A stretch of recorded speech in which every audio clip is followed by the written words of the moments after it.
All things go bad and break. Our skylight is about to fly off. Somewhere in Serbia it jammed open and Nigel's bungee cord fix didn't survive the heat.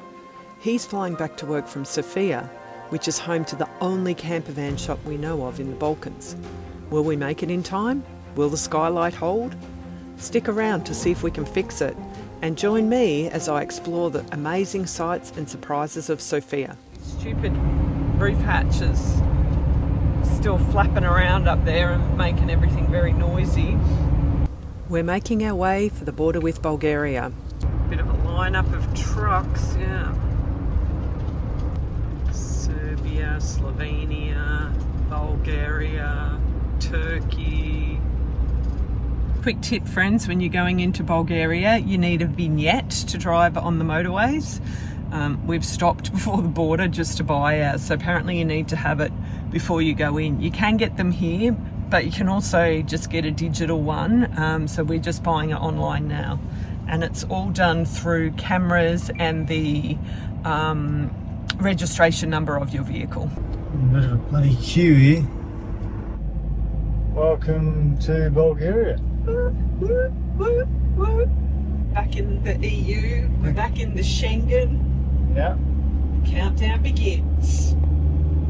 Now, while we had to stop and get that vignette before we crossed the border in order to drive here, there's one thing we don't have to stop for anymore.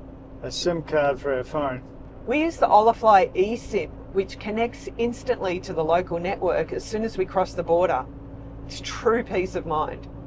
No more hunting for SIM cards or swapping them around in our phones.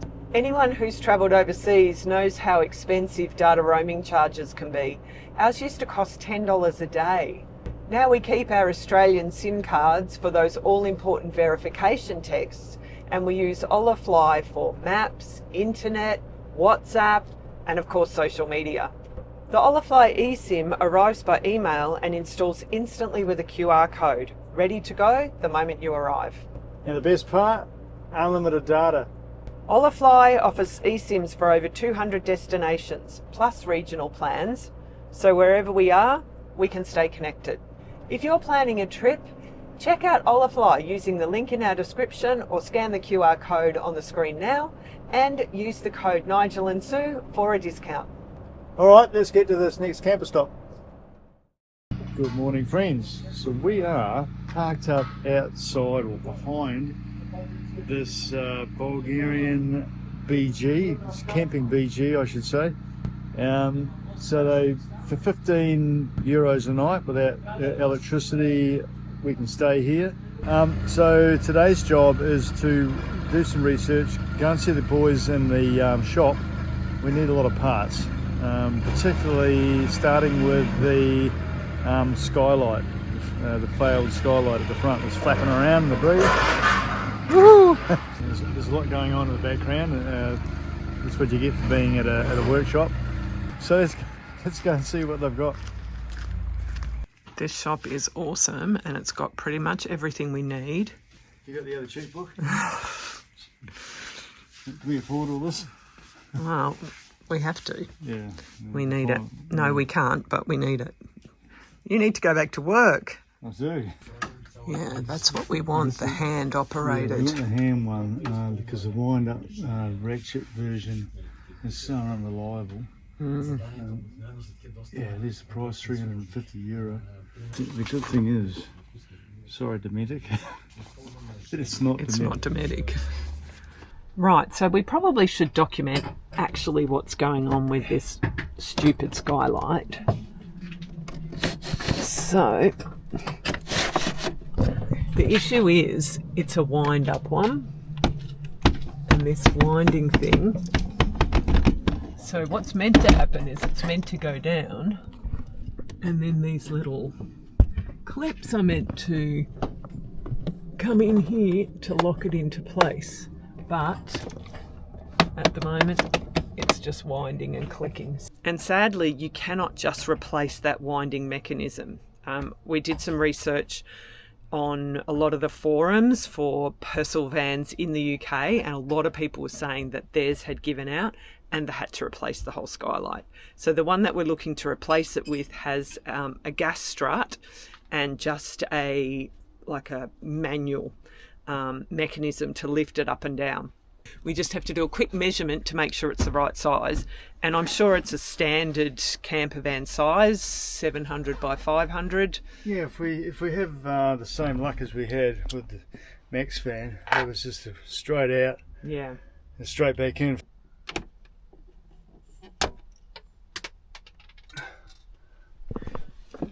Don't know where that went. So this is the winder, and I'm guessing that the inside of this plastic is... No, the thing that's worn is the ratchet up in here. Ah. That thing's okay. Well, you know, it could be the inside of that. If it was that thing that was broken, that'd be quite easy to repair. Some guy was saying he just 3D printed one. Worst case scenario, you could wrap a zippy tie around there to hold it in place, because that outside thing's not doing anything. Yeah. And glue it on. Yeah, we're just second guessing ourselves here. If it's this thing here, I've just found the right connector. We'll try and tighten it up. Which way is tightened? So it's actually that way is so anti-clockwise to tighten. Well, I figured it was the internals up there, but I could be wrong. It is. See that? Yeah, it's still just clicking around. So it's still just clicking. Yeah. It's still flapping. I can't tighten that. I'm going to pop these covers off and then that exposes these screws. There we go. He's off. Now, make sure that the internals are 700. Yes. By 500. Yes.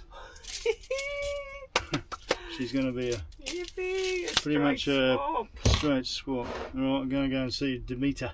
Spend a lot of money. Go ahead and spend a whole bunch of money. Okay, Demeter's got the new skylight there. Awesome. And we even have a gun we can use. Yep, beautiful. He even carried the new skylight out to the van for us. So we're spending some money. Hello. What are you doing up there? Well, the old skylight's out.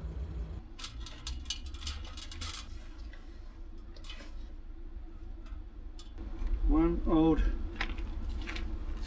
out of commission skylight. And I should be able to use this same glue. Is still tacky. Somehow it stays tacky, which works in your favour. Now I need to run some wires to the front, because this new skylight has a perimeter light around the outside, which is great. It's going to be so good to run extra light using the lithium house battery that we fitted. Not even a stray cat, it's got a collar on. Yeah, he's got a collar.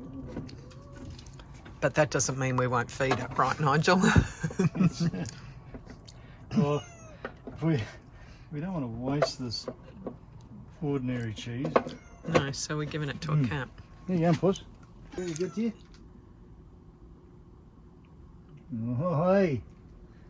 So, Nigel's now trying to run a wire. I don't know how this is going to go, but he's pulled the cupboard out. Alright. Here goes, friends. Sikaflex is going in.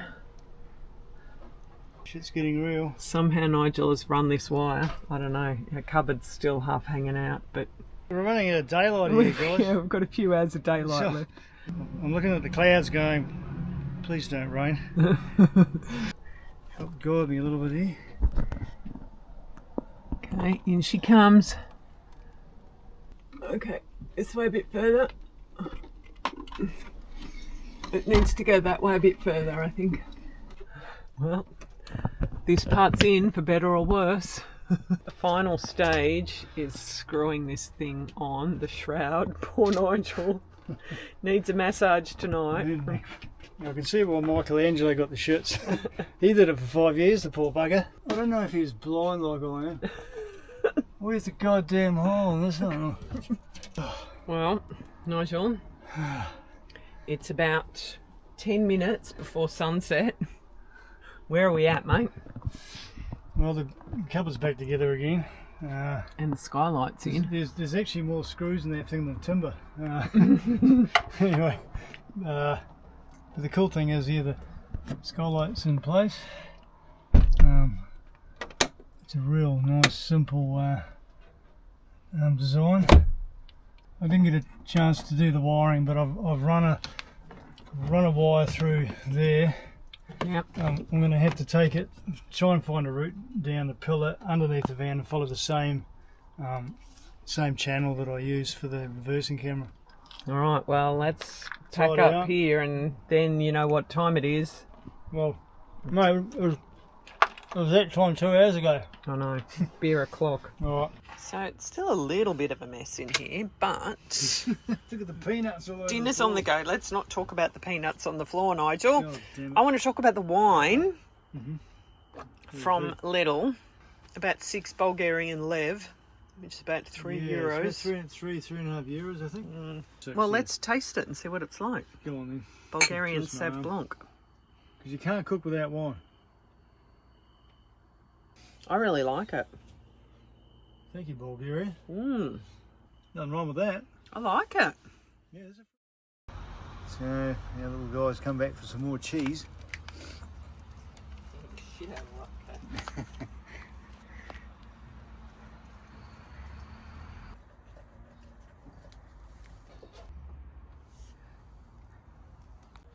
He's into the dog biscuits. Beggars can't be choosers, eh, mate? I was kind of annoyed that Nigel had booked his flight out of Sofia, but it turned out to be a good thing because we were able to stay here in this camper workshop. And look, they're even building this van out. So if you're traveling around the Balkans and you need to get some repairs done on your van or you need some parts for your van, this place has everything. It's called Outdoor and Camping Comfort. Otherwise known as Campers BG, Bulgaria. Demeter is the guy here and he has looked after us so well. We've got the little invoice and we're just about to go and pay that now. See you in about a week, hopefully. See ya. She's all anxious. There she goes. There goes the post. Oh, I'm on the way. So Nigel headed back to work in Saudi, leaving me to check out Sofia. Morning, friends. This is where I've been staying. I'm in Sofia. I'm at a camper stop. It's called Camper by Leon. Leon lives in that little house there with his wife. 8 campers in overnight. It's right by a main road, but it is fairly quiet at night. The bad thing about this place is the toilet and shower. They're disgusting. I just realised I haven't locked the van. Maybe that's why Nigel always does this one. Then he knows it's locked. Okay, so take 2. I'm going into Sofia today, the capital of Bulgaria, and I'm staying fairly way out in the suburbs. So I'm catching the metro. Should I bring my bit of... Oh, God. Take 3 on departing the campsite. I now have locked the van. I have my details for the metro. The metro stop is just a 5-minute walk. I also forgot an umbrella, but I'm going to take my chances. Right, I need to go into the subway to get the train. I'm really not sure what it's going to be like down there. So I'm going to put the camera away. Okay, I'm looking a bit less like a tourist now. Now the tricky thing here in Bulgaria, of course, is that they use the Cyrillic alphabet. But fortunately it's in English as well. Lomsko Shos. Down we go.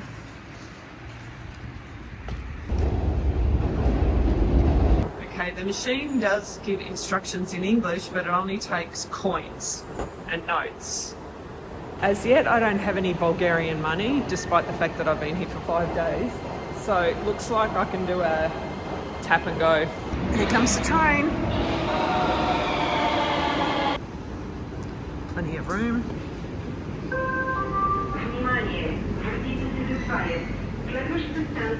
Seats are not so comfortable. And apparently I go 7 stops, so I've got to try and count them.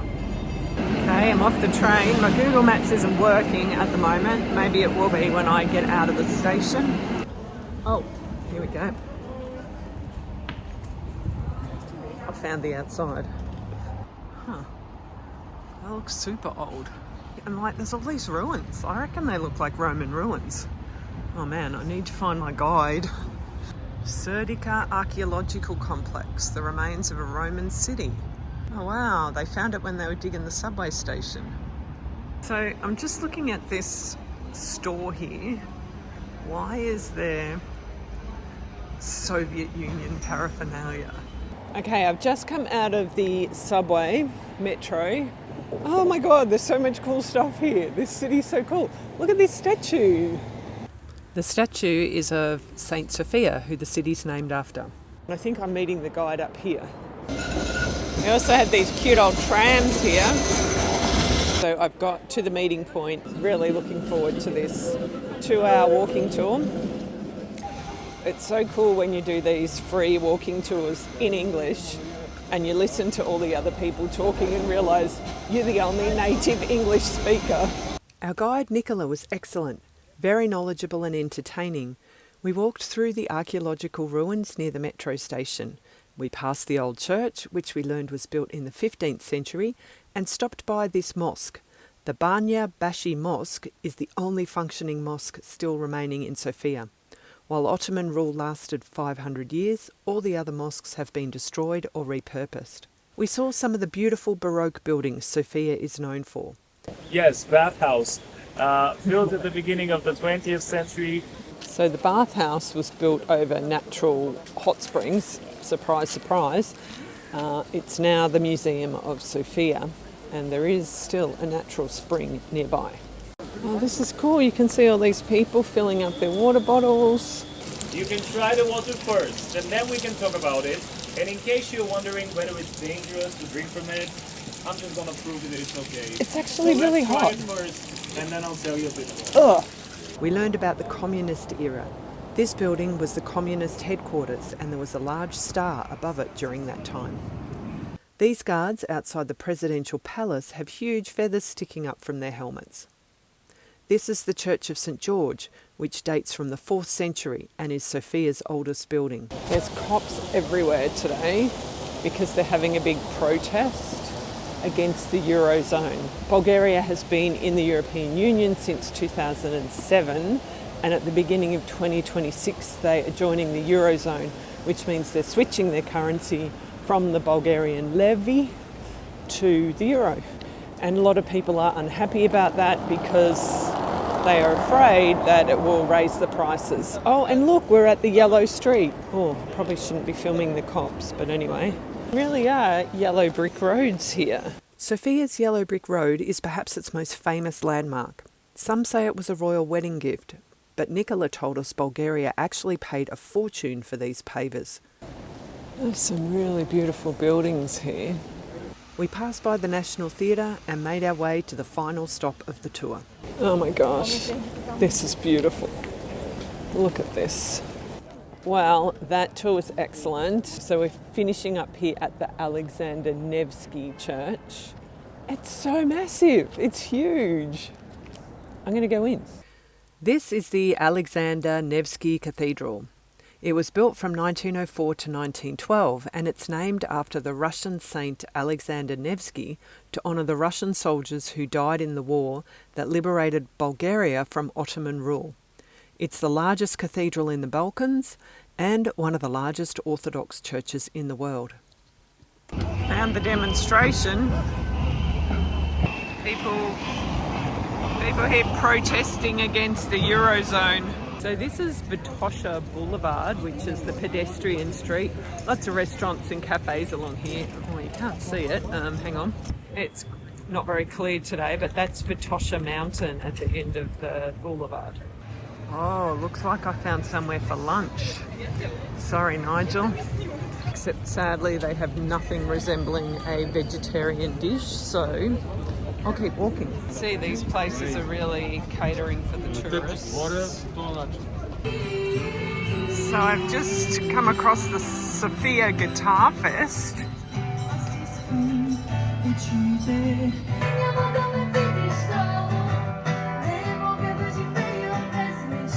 can buy a guitar, plenty of food. What's the fries? Oh my God. After a big day of sightseeing, I went back to the van, had a cup of tea and put my feet up. Join me in the next episode as I drive across the border to a new country outside of the Schengen zone and park up to wait for Nigel, who flies back after just 1 week away. And we'll explain why when we see you next time.